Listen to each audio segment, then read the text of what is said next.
We are launching into an exploration of a modern-day cautionary tale, one that sits squarely at the intersection of, well, digital fame, the wellness industry, and just spectacular fraud. Hmm. This is the intensely scrutinized story of Annabelle Natalie Gibson, who became globally famous simply as Belle Gibson. Right. She was an Australian wellness influencer who constructed an entire multi-million-dollar empire built on a foundation of calculated deception, fabricated terminal illnesses, and grossly misrepresented charitable giving. And that's what we're going to examine today. When we examine the source material for this conversation, we are doing more than just charting the spectacular rise and devastating fall of a single figure. No, this is much bigger than that. Our mission here is to conduct an impartial analysis of the mechanics of this fraud. We really need to understand how rapidly accumulated digital fame can be exploited, weaponized, in some cases, to promote dangerous pseudoscience and, critically, to mislead an audience that is often highly vulnerable and, desperately searching for hope or a miracle cure. That is the essential context we must maintain throughout this analysis. We plan to dissect Gibson's carefully constructed healing bell persona, track the rapid, enormous commercial success of her Deceit, the whole pantry mobile application and companion cookbook, And then get into the details. and detail the specific nature of her deceit concerning both her own health and the supposed philanthropy that justified her profits. Then we must review the complex and often difficult legal and enforcement consequences that followed. It's vital to frame this story within the broader phenomenon of health fraud. Absolutely vital. In today's world, where there is a constant, overwhelming flood of information, and often misinformation, misleading people who are actively seeking medical guidance is a profoundly harmful act. Especially when they're at their most vulnerable. That's it, exactly. This is especially true for those facing serious or terminal illness who may be seeking alternative paths out of fear or desperation. Our primary sympathy must lie firmly with those individuals and families who are directly affected by her false claims, those who sought genuine help and hope only to find themselves betrayed by a manufactured fantasy. So let's start right at the genesis of the persona, looking at the raw biographical material presented in the sources. Okay. Annabelle Natalie Gibson was born on October 8, 1991, in Launceston, Tasmania. But even her foundational story, the narrative she presented to the public, quickly proved to be inconsistent and slippery once investigated. That pattern of fabrication was present from the beginning, long before the cancer claims even started. The sources reveal a shaky personal history that contributed to the later narrative instability. How so? For instance, her formal education records show she attended Wynnum State High School in Queensland, but she dropped out quite early, specifically in year 10. Yet, when she became famous, she publicly claimed to have been homeschooled, suggesting an effort to sort of smooth over the reality of her upbringing and education. And the details she provided about her early life were often complex and contradictory, frequently designed, it seems, to elicit maximum sympathy and create a dramatic, resilient backstory. Yes. She often spoke about having had an unstable upbringing. Right. She claimed to have left her family home in Brisbane at the remarkably young age of 12. She did, alleging she had to live first with a classmate and then later with a family friend. She also told one interviewer that her mother had changed her name 5 times when she was young, painting this picture of radical instability. It cultivated the image of a self-made survivor. Exactly. Someone who had overcome immense odds, a perfect platform for claiming he had also overcome an impossible medical challenge. But the deeper the sources dig into these personal details, the more discrepancies emerge, suggesting this pattern of narrative fabrication was, deeply ingrained. Precisely. Here's one of the more peculiar factual inconsistencies uncovered later. Corporate filings and other official documents suggested she was actually 3 years younger than the age she consistently claimed in public interviews and on her profiles. So even her age was a fabrication. It seems so. These small details, when you add them all up, show that narrative fabrication wasn't just limited to her illness. It was woven throughout her personal history, establishing a habit of reshaping reality for public consumption. This carefully managed, unstable backstory eventually served as the emotional bedrock for the brand that would explode onto the wellness scene. In 2012, Gibson launched her pivotal Instagram account labeled @HealingBell. This entire account was founded on one central, extremely powerful, and ultimately fraudulent claim. That she had aggressive brain cancer, which she was successfully managing or even curing, entirely through radical nutrition and lifestyle changes, bypassing conventional medicine. And the response was not just positive, it was immediate and phenomenal. It was. It really reflected a deep public yearning for these kinds of narratives. The sources indicate that the account amassed an astonishing 200,000 followers within just 1 year.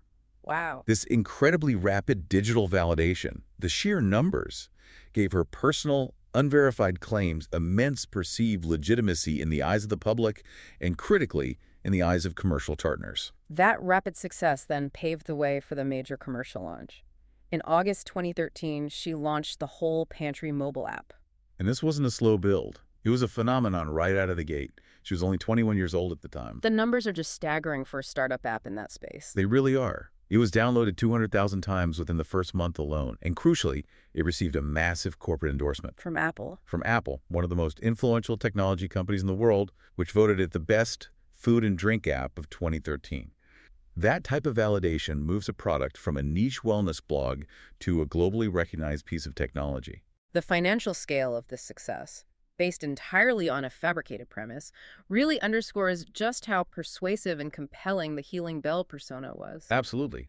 By early 2015, just over 2 years after the app's launch, estimates suggested that sales from the Whole Pantry app and the subsequent companion book exceeded $1 million. $1 million. To contextualize that, this is significant revenue generated by a young entrepreneur in a very short amount of time, based entirely on a fabricated story of survival. And this commercial success immediately led to major corporate validation, solidifying her status far beyond the reach of a typical blogger. For sure.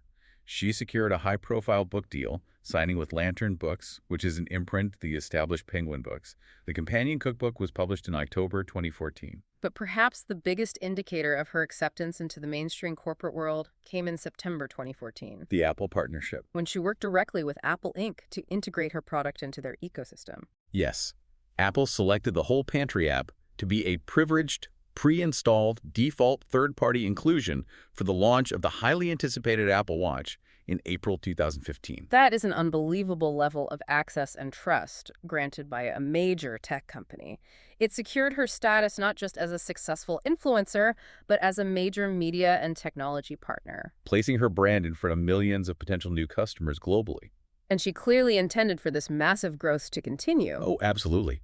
The sources note she registered the domain The Whole Life, intending to expand the brand beyond the initial recipes and cancer narrative. She even advertised in late 2014 to recruit an IT specialist to manage this ambitious expansion of her brand portfolio. So the machine she built was complex, profitable, and designed for continuous exponential growth. All fueled by her tragic inspirational lie. The core of the entire brand, the engine that drove the corporate endorsements and the million-dollar revenue, was the illness narrative itself. But this wasn't just a vague claim. It was a dizzying series of specific, dramatic, and ultimately contradictory health claims that grew more complex over time. The scale of the deception regarding her health is almost unbelievable. The list of cancers she falsely claimed to have had is startlingly long, encompassing multiple aggressive pathologies. What are we talking about here? We're talking about brain cancer, blood cancer, spleen cancer, uterine cancer, liver cancer, and kidney cancer. She was claiming to be simultaneously battling 6 aggressive forms of cancer across multiple organ systems. Wait, 6 cancers? That is medically absurd and should have been a screaming red flag to anyone in the medical community. How did she maintain credibility for her followers with such an impossible diagnosis list? That's the nature of the ecosystem she operated in, built on aspiration and emotion, not clinical fact. She didn't just claim the diseases. She even fabricated a cause for these multiple cancers. The Gardasil vaccine. Falsely attributing them to a reaction to the Gardasil cervical cancer vaccine. This specific claim added another layer of controversy, urgency, and perceived victimization to her story, tapping into growing anti-vaccination sentiment among some segments of the population. Yeah. And the internal inconsistencies in the timeline she presented, even if a follower wasn't tracking her full history, were remarkable. They absolutely were. Consider this contradiction found in the sources. In November 2014, she claimed in the preface of her book that she had been stable for 2 years now with no growth of the cancer. Which implies remission. Or at least a managed disease. Yeah. Yet just 3 months prior, in August 2014, she had posted on Facebook that her cancer had aggressively spread to her brain, blood, spleen, and uterus. Those two things just can't be true at the same time. These timelines simply could not align with a medically stable condition, revealing a consistent need to dramatically rewrite her status based on whatever narrative provided the most recent engagement. The dramatic claims didn't stop at the cancer diagnoses either. No, her supposed medical history was impossible to substantiate, including claims of undergoing heart surgery several times, actually dying momentarily on the operating table, and suffering a stroke. All of which served to elevate her status from a cancer survivor to a genuine medical miracle. Right. But when investigative journalists later pressed her on these intensely dramatic claims, the foundation crumbled. She couldn't substantiate her medical history. No documents, no doctors. She was unable to provide verifiable documentation or even name the doctors who had supposedly diagnosed and treated her for these life-threatening conditions. Furthermore, the physical evidence was absent. She did not bear the surgical scars that would be expected from the purported multiple heart operations. It was pure fiction. It was fiction intended for maximum dramatic effect and pity. So, while the entire premise was based on her successfully beating these conditions through natural methods, what exactly was the danger inherent in the pseudoscience she promoted? That's a critical distinction to make. Because things like exercise and good eating are fine, but she went much further. That distinction is, unfortunately, often lost on vulnerable patients searching for answers. Promoting exercise and healthy eating is, of course, uncontroversial and beneficial. The true danger lies in the specific, unverified, and actively harmful practices she advocated for and implicitly endorsed by claiming they saved her life. What were these specific practices? The sources confirm she actively promoted Gerson therapy, a highly controversial form of alternative medicine. Right, that's the one with the juicing and... For those unfamiliar, Gerson therapy involves an extreme regimen of intense juicing, supplements, and, famously, repeated coffee enemas, which its proponents claim can cure cancer and other chronic diseases by detoxifying the body. And it's completely rejected by mainstream medicine. Clinicians and reputable medical organizations universally reject Gerson therapy as unproven and potentially harmful, especially because it encourages patients to reject proven conventional treatment methods. And she also pushed anti-vaccination positions and the consumption of non-pasteurized raw milk, which carries its own set of health risks. Precisely. The advocacy for these scientifically unsound methods is what transforms her fraud from a simple business scam into a public health hazard. The sources draw a chilling, real-world connection here. Mentioning that Gibson actually attended the funeral of another high-profile Australian wellness blogger, Jessica Ainscough, who also promoted Gerson therapy before tragically dying from cancer in February 2015. That anecdote is critical because it illustrates the lethal seriousness of the advice being shared in this corner of the wellness sphere. A person is dying from rejecting conventional treatment, and Gibson, who fabricated her own survival, is there reinforcing the narrative of natural cures. This is where we move past personal fabrication and into quantifiable risk. The sources quote Gibson herself claiming to have countless times helped others to forego conventional medical treatment for cancer and other serious conditions, leading them down a natural therapy path. She actually claimed that. Yes. She claimed her advice helped people with everything from fertility and depression to bone damage and various types of cancer. That online influence, where an inspirational story, even a fake one, is substituted for professional, evidence-based medical guidance, is incredibly hazardous for the audience. Well, for someone facing a genuine terminal diagnosis, abandoning proven, life-extending treatment based on the promise of a miraculous natural cure has potentially fatal consequences. This specific type of advocacy, telling vulnerable people to reject proven medicine based on a fabricated personal success story, is what elevated the legal and moral severity of her fraud. It demonstrates the potential, profound, and often untraceable harm of her influential advocacy to an audience seeking desperately for a glimmer of hope. If the health claims were the absolute foundation of her fame and commercial success, the charitable claims were the supposed moral justification for the staggering profits she was making. Yes, she carefully crafted an image of herself, not just as a survivor, but as a selfless philanthropist who was using her commercial success to finance life-saving efforts for others. And the claims were truly expansive and grandiose. They were. Gibson stated publicly and repeatedly throughout 2014 that the whole pantry had donated approximately $300,000 to various causes. And the list of beneficiaries was broad and compelling. Very. Maternal health care in developing nations, essential medical support for children battling cancer, and funding schools in sub-Saharan Africa. She actively used these claims to bolster her professional profile. The sources confirm she listed herself as a philanthropist on her LinkedIn profile. And she claimed to be actively working with 20 different charities when the app was being promoted for the Apple Watch launch in late 2014.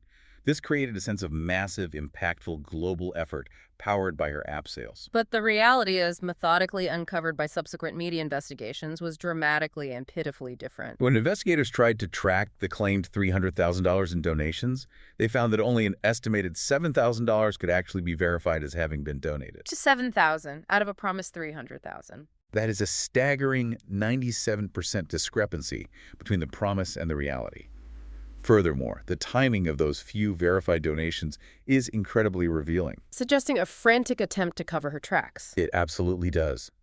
The sources note that investigators determined that at least $1,000 of that verified $7,000 was reportedly donated only after she became aware that Fairfax Media was conducting a serious, in-depth investigation into her claims. A last-minute scramble. It suggests a last-minute scramble to provide the bare minimum of proof of philanthropy when her integrity was under threat. There was also another small detail regarding the structure of the payments. Another $1,000 of the confirmed total was reportedly donated to a cause under her partner Clive Rothwell's name, rather than under Gibson's name or the company name, further muddying the waters regarding her direct corporate commitment to charity. The deception became particularly egregious and deeply personal when it targeted vulnerable people who were actually experiencing the reality she was faking. Yes. The sources detail a specific heartbreaking instance involving the parents of a young child with genuine brain cancer. Gibson had sought out and befriended them, claiming sympathy and shared experience. The parents came forward to report their profound sense of betrayal. They were completely unaware that Gibson had been publicly claiming to fundraise for their child's treatment on their behalf, using their tragedy as content. And they subsequently never received any of the supposed funds raised through her efforts. The violation of trust here is immense. It is. The family later grew suspicious, noting that based on the specific probing details Gibson was asking about their child's illness and treatment regimen, they realized she was likely using their genuine devastating circumstances, the details of a real brain cancer diagnosis, to bolster her own fraudulent claims. She was essentially utilizing a sick child's reality as a factual blueprint to make her fantasy seem more authentic and profitable. So, while she was actively failing to deliver on the promised hundreds of thousands in charitable donations, the media and investigators began to simultaneously raise serious questions about how she was spending the income. The sources paint a very clear picture of financial irresponsibility and self-indulgence. They describe her as funding a profligate lifestyle, entirely sourced from this fraudulent enterprise. What did that include? This included renting an upscale townhouse, leasing a luxury car, paying for premium office space, undergoing expensive cosmetic dental procedures, purchasing designer clothes, and taking numerous international holidays. All of this was reportedly sourced from her company revenue, including funds that should have been routed directly to charitable organizations as promised. This sharp contrast between the claimed selfless sacrifice of a cancer survivor and the reality of her lavish, unearned spending solidified the emerging narrative of calculated deceit for profound personal profit, which is precisely the behavior that attracted the attention of consumer protection agencies in Australia. Given the sheer scale of the fraud, the entire carefully constructed digital structure was destined to crumble. Inevitably. And, perhaps predictably, the process began not with regulators, but with an insider. The sources clearly identify Gibson's close friend, Chanel McAuliffe, as the initial whistleblower. In February 2015, McAuliffe, having grown suspicious over the inconsistencies in Gibson's illness and charitable claims, took the decisive step of confronting Gibson directly. And what happened? When Gibson refused to admit the truth or halt the dangerous claims, McAuliffe, recognizing the gravity and potential harm involved, reported her serious suspicions to journalists at The Age. This news outlet quickly recognized the public interest and the severity of the potential fraud and broke the first major story that initiated the collapse. Gibson's immediate reaction was pure denial and aggressive damage control. A coordinated attempt at digital erasure. Once the controversy surfaced, the whole pantry company administrators began systematically deleting critical comments on its public Facebook page, attempting to manage the narrative by claiming these comments only added to misinformation. And this attempt at a digital cleanup was extensive. It was. She selectively deleted older posts referencing her cancers or charitable donations on her Instagram account before eventually deleting the entire account altogether. Her blog administrator also participated, selectively deleting postings that mentioned her cancer and specific unverified claims, such as briefly dying during heart surgery. And when she couldn't control the flow of negative commentary, she pivoted to victimhood. Establishing an alias Facebook account specifically to defend herself against what she aggressively labeled as bullying from online critics and journalists. The pattern of denial and deflection was immediate and severe. This brings up one of the most concerning elements revealed by the sources. The apparent complicity, or at the very least, the staggering lack of professional due diligence, from the major media corporations and tech giants that had so enthusiastically validated her story. We must critically analyze the role of the enablers here. Let's start with her publisher, Lantern Books, the Penguin imprint. Okay. When initially approached by investigative journalists, their defense was astonishingly weak. They claimed they hadn't checked the validity of Gibson's cancer claims because the book was only a cookbook. But the sources indicate that this defense was immediately exposed as disingenuous. It was. Fairfax Media reported that Penguin had, in fact, taken great interest in her medical narrative. They had specifically quizzed and even videotaped Gibson discussing her cancer story prior to publication, precisely because the illness narrative was featured prominently in the book's preface and was central to the book's marketing appeal. So what happened once the fraud was exposed? Penguin finally withdrew the book from sale, and importantly, they faced a legal penalty for their failure to verify the core narrative. They agreed to pay $30,000 to the Victorian Consumer Law Fund as a penalty for failing to validate that the central claims made in the book, which they marketed heavily, were true. That set a significant precedent. It did.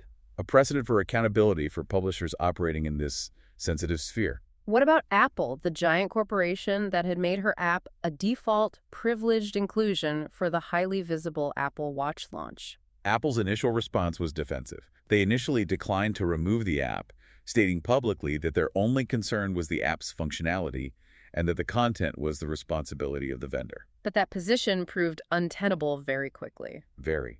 They soon deleted the app entirely from the App Store and removed it from all Apple Watch promotional material. And the sources confirm Apple offered no public explanation for this sudden reversal. That's correct. But internal company emails later acknowledged that the swift removal would likely be commented upon and discussed externally.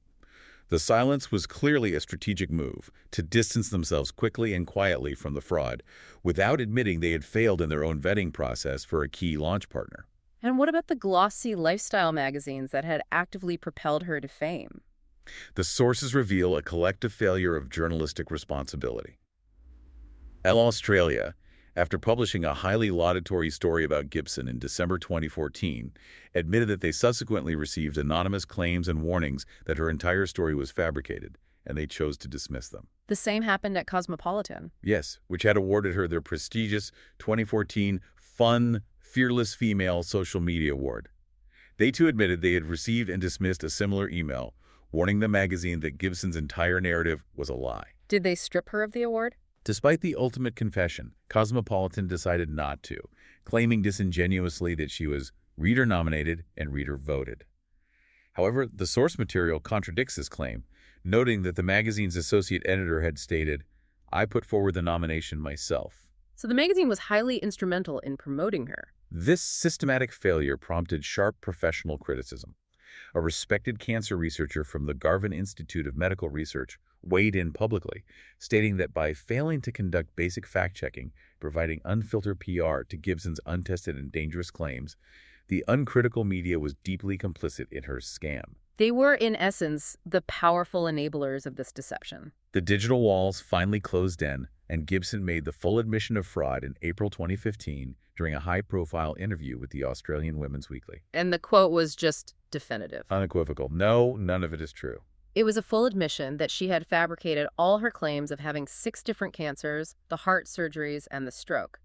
However, in that same interview, she immediately pivoted to mitigating the motive. Right, attributing the deceit not to greed or malice, but to a traumatic and neglectful upbringing.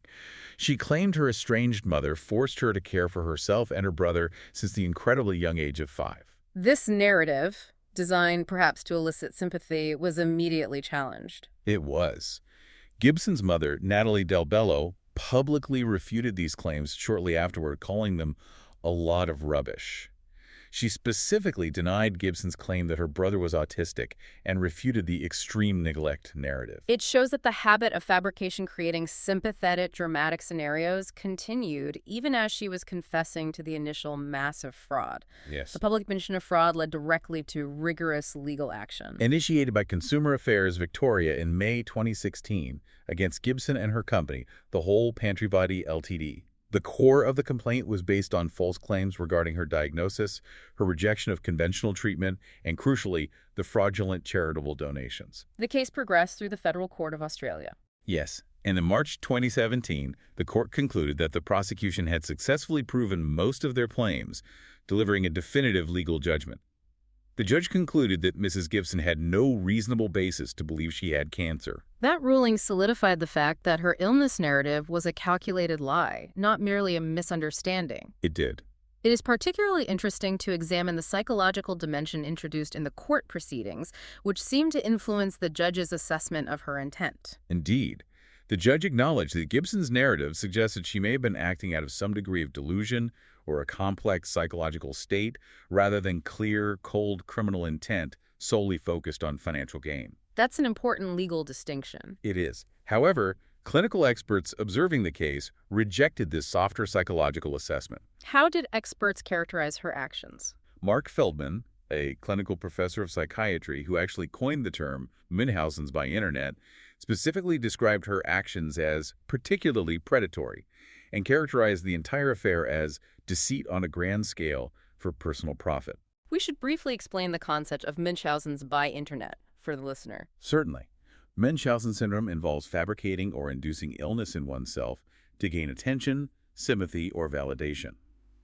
The by-internet variant applies this behavior to online platforms, where the individual, often seeking fame and financial gain in addition to sympathy, creates an elaborate fraudulent persona of suffering or heroism. Which is exactly what happened here. In Gibson's case, she fabricated a devastating illness and a miraculous self-cure, leveraging this manufactured heroism for massive commercial success, making the profit motive undeniably central to the deception. Regardless of the judge's assessment regarding her internal motivation or potential delusion, the legal consequence was a significant financial penalty.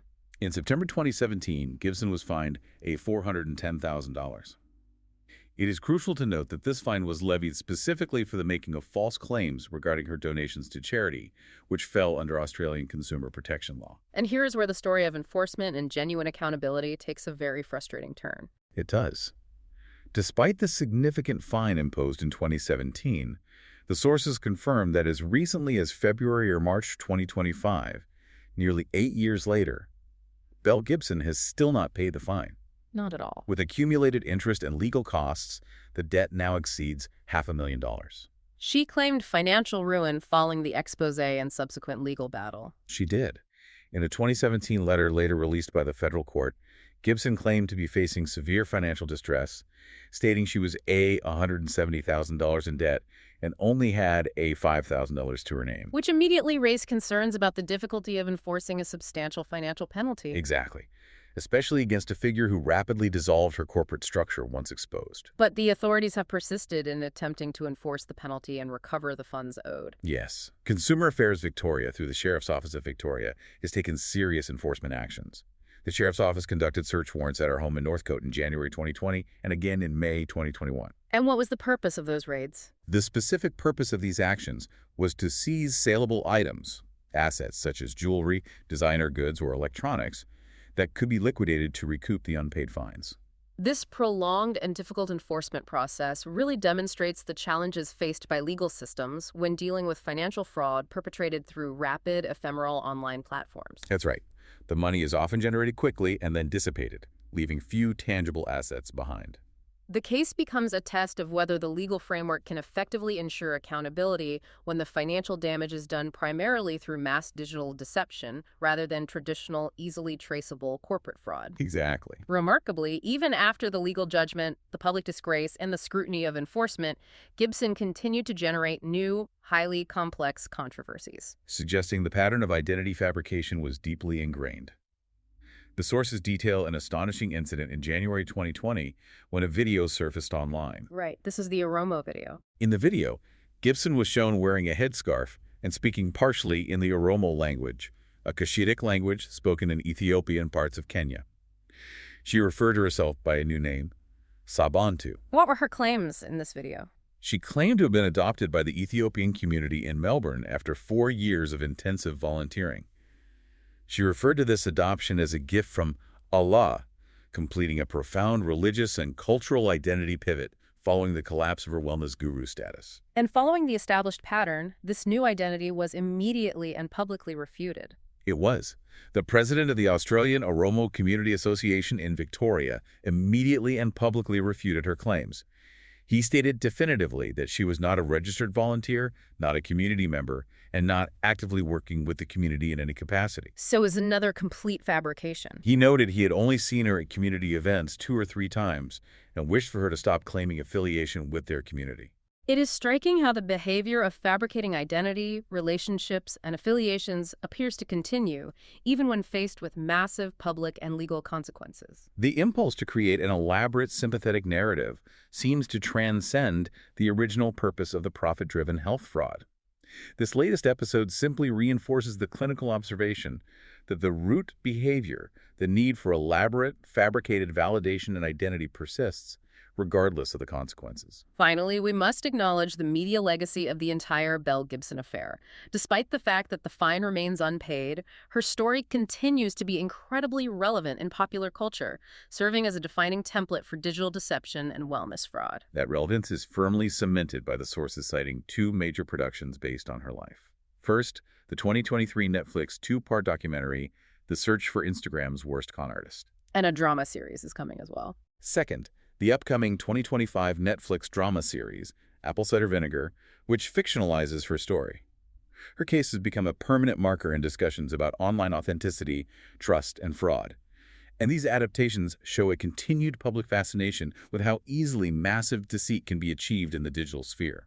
This incredible, complicated story summarizes a deeply sophisticated mechanism of online trust one, where a compelling aspirational narrative about beating impossible, life-threatening odds using only natural methods can completely and dangerously substitute for scientific consensus and professional medical guidance. Yes, and the sources we have examined show us the devastating consequence of that substitution, particularly for people battling serious illnesses who are seeking genuine, trustworthy information. The complexity of her deception and the sheer number of victims, from individuals she personally misled into risky medical decisions, to the vulnerable families she used as props, to the charities she defrauded, forces us to seriously consider the question of accountability in the digital age. We know Gibson was fined $410,000, and despite the sheriff's office efforts, that fine has remained unpaid for years. This leaves us with a critical 2-part question for you to consider, drawing on the evidence presented in the sources. Firstly, does the existing legal system, which is designed primarily for traditional commercial fraud, adequately address these pervasive cases of mass digital deception, especially when the guilty party manages to rapidly dissipate the funds or effectively claim destitution? And secondly, for the consumer, the audience of these inspirational figures, what cognitive and practical mechanisms must we all develop to better vet and critically evaluate inspirational figures whose advice might impact fundamental health and well-being, recognizing that an authentic-sounding story is not the same thing as a medical fact? It is a question of how we ensure that accountability, both financial and moral, is fully realized when the platform of deception is as ephemeral, fast-moving, and expansive as the internet itself. Thank you for joining us for this in-depth analysis of the source material. Thanks for listening.